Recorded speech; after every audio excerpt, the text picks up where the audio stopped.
មិត្តភាពសោះកុំនិយាយត្រឹមមិត្តភាពសោះអាថោកទៀតឯដឹងកំណត់ត្រាងារបាញ់ដែលកម្ពុជាឈ្នះហុងកុង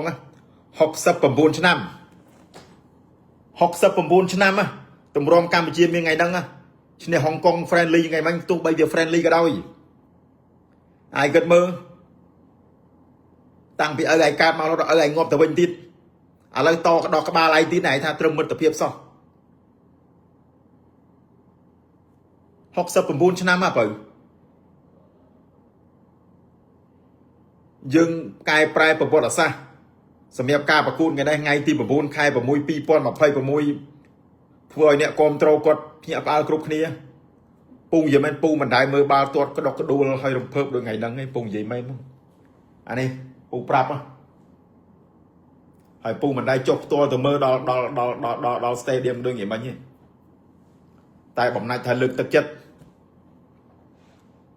ថ្ងៃហ្នឹងពូឲ្យ rate 10 លើ 10 ហ្មងបិទក្រុមបាល់ទាត់ហុងកុងចិត្តឆឹងហ្មងវាល្អពេក90នាទីហុងកុងថាមានបាល់ទាត់មួយជើងសោះតែបាល់ហេងសូយទៀតអាចុយម្រាយនេះអញ្ចឹងគេតឲ្យឪឯងហ្នឹងអាថោកទៀតថ្ងៃនេះស្អីក៏មិនត្រូវចិត្តឯងដែរនេះអាចុយម្រាយស្អីគេនេះវិចតើភីសនេះពេលចាញ់ឯងថាអូលេងគ្មានកណ្ដោតទេលេងទូឯកលេងឲ្យងាប់ទីក៏មិនឈ្នះគេដែរដល់ពេលតែឈ្នះពីប្រគូតជាប់គ្នាឥឡូវឈ្នះប៊ូតង់ថាប៊ូតង់នៅពីកម្រិតក្រោមយើងយើងឈ្នះប៊ូតង់ 4-0 ឥឡូវយើងមកឈ្នះក្រុមហុងកុងឲ្យកែប្រែកំណត់ត្រាប្រវត្តិសាស្ត្រ69ឆ្នាំឯងទៅធ្វើឯណាទៅរឿងចៃដន្យអញ្ចឹងកើត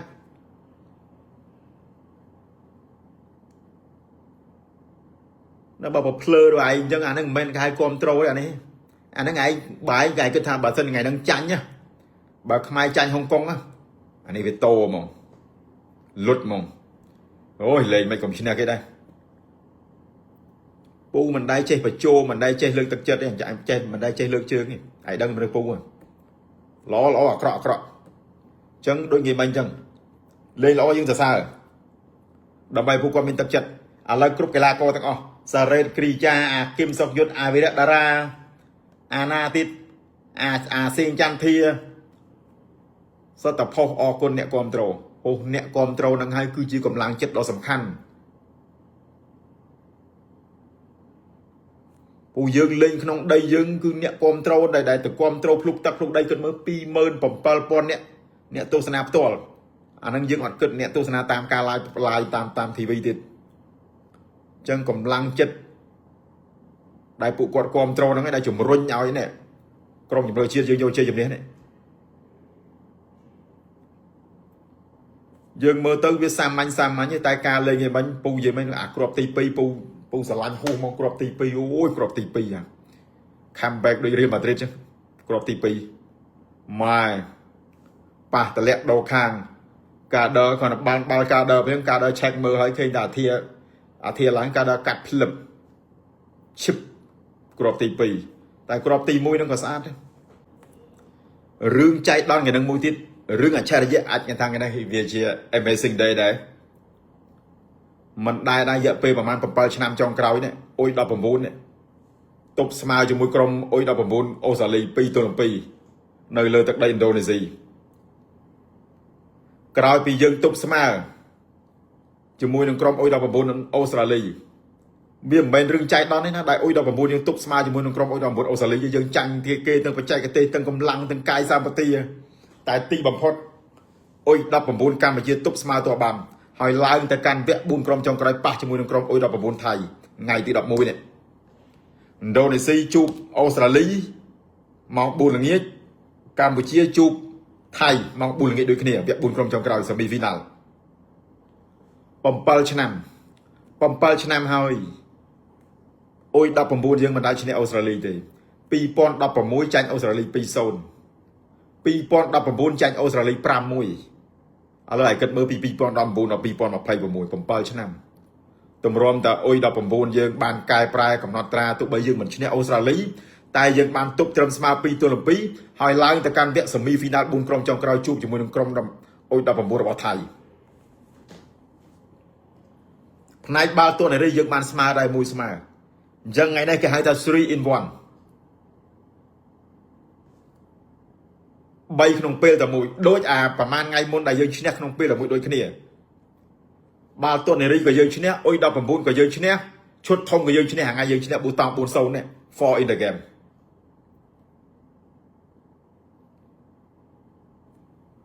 វាអស្ចារ្យពេកពេលខ្លះវាមិនគួរឲ្យជឿដែរ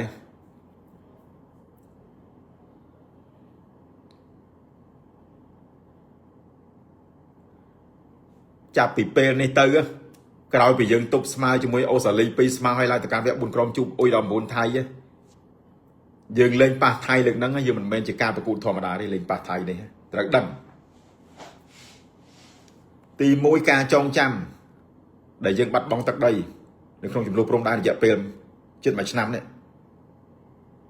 ដែលវាកាន់កាប់ទឹកដីយើងប្រមាណទីតាំងនៅតាមបន្ទាត់ព្រំដែនទាំងបំពេញទាំងខុសច្បាប់នេះ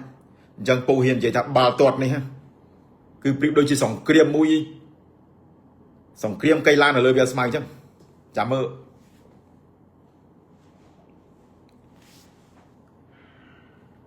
វាចាយដនពេកហើយកុំភ្លេចថ្ងៃ11ម៉ោង4អ៊ុយ19កម្ពុជាប៉ះអ៊ុយ19ថៃវាមិនមែនត្រឹមតែជាបាល់ទាត់ហើយវាមិនមែនត្រឹមតែជាកីឡាទេប៉ុន្តែវាជាការសងសឹកហើយក៏វាជាការជួបគ្នាក្នុងពេលដែលប្រទេសយើងកំពុងតានតឹង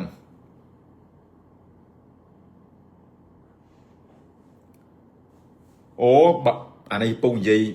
មកចំណុចដែលយើងគ្រាន់តែឧទាហរណ៍ទោះបីជាចាញ់ក៏ល្អមើលដែរទោះបីជាចាញ់វាក៏ល្អមើលដែរអ៊ុយ19នេះនិយាយភាសាក្រៀមភាសាដាច់ជើងចោលហ្មងហើយយើងមើលអាក្មេងៗអ៊ុយ19ណាដាក់ជីវិតលេងមកប៉ះមួយប៉ះអាថៃលើកហ្នឹង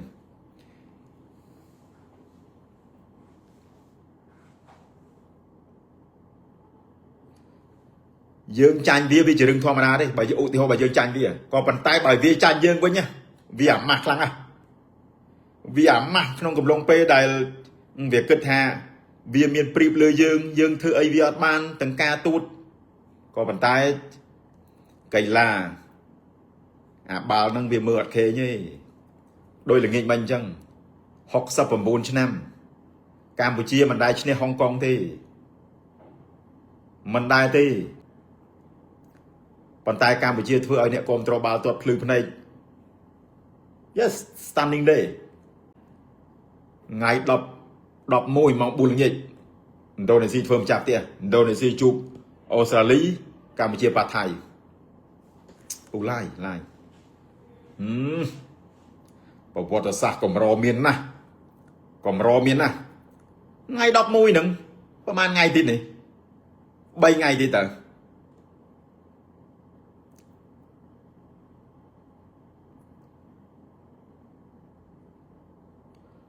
69ឆ្នាំ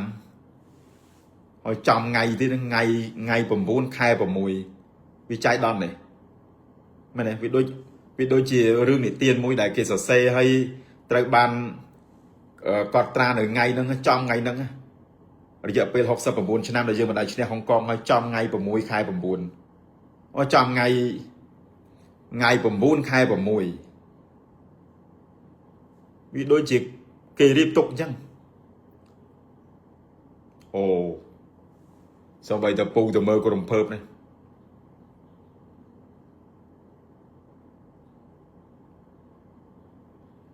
ចាញ់ឈ្នះវាជាកីឡាទេចាញ់ឈ្នះយើងដឹងតែបាល់ទាត់វាមានតែ2ទេគឺចាញ់ហើយនឹងឈ្នះវាអត់មានស្មើទេចឹងបានថាថ្ងៃ11ម៉ោង4ល្ងាចនេះក្នុងនាមយើងជាជនជាតិរួមជនជាតិខ្មែរដូចគ្នាយើងគ្រប់គ្រងជំរឿជាតិយើងទោះបីយើងមិនបានទៅមើលផ្ទាល់ដល់ទីក្រុងយ៉ាកាតាប្រទេសឥណ្ឌូនេស៊ីក៏ដោយក៏យើងបានគ្រប់គ្រងពីតាមការ live យើងលើកទឹកចិត្តក្រុមជំរឿជាតិយើងអូពងនិយាយមែនបើយើងឈ្នះវាទម្លាក់វាវគ្គ4ក្រុមហ្នឹងហើយយើងមើលដោយពូនិយាយចឹងអាម៉ាស់ចុយតម្រាយពូឥឡូវពូវាឥឡូវវាមនូត វានៅជួបទៀតវានៅជួបយើងទៀតបើទាត់នៅជួបទៀតពួកអីភ្នំពេញក្រោនអូណែស្វាយរៀងរងជើងឯកពៀន AFC Challenge League អញ្ចឹងឆ្នាំក្រោយស្វាយរៀងបានកៅអីលេង AFC Champion League 2អញ្ចឹងនឹងទៅជួបហើយក្រុមវានឹងដោយអាបាងកកដោយអាបឋមដោយអីនឹងដឹងប៉ះហើយដឹងប៉ះគ្នាហើយ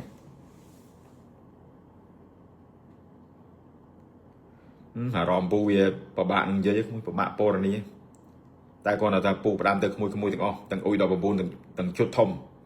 ទី1ឈប់ជោទី2ឈប់អួតទី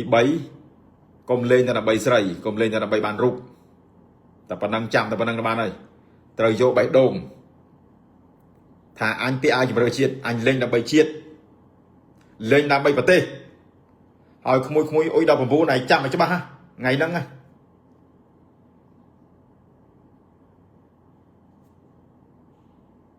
ត្រូវប្រាប់ខ្លួនឯងថាក្មួយគឺលេងដើម្បីជាតិដើម្បីប្រទេសដើម្បីជនរួមជាតិកម្ពុជាទាំងមូល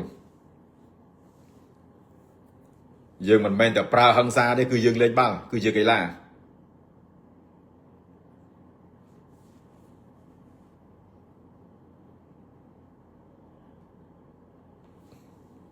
ពីរគ្រាប់ងាយមិញយូដៃមួយគ្រាប់នាទីទី45 + 1ហើយគ្រាប់ទី2សៀងចន្ទធាអូយគ្រាប់ទី2បានញាក់សាច់ហ្មងពូស្រឡាញ់អាគ្រាប់ទី2អានឹងលេងតាមប្លង់ហ្មង content ណា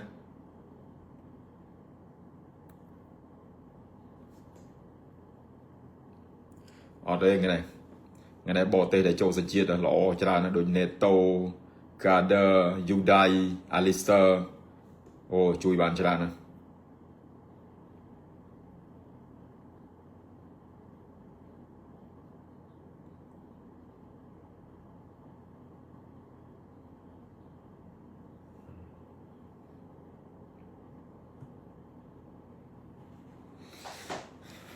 តែឥឡូវយើងបញ្ចប់រឿងបាល់ជាតិ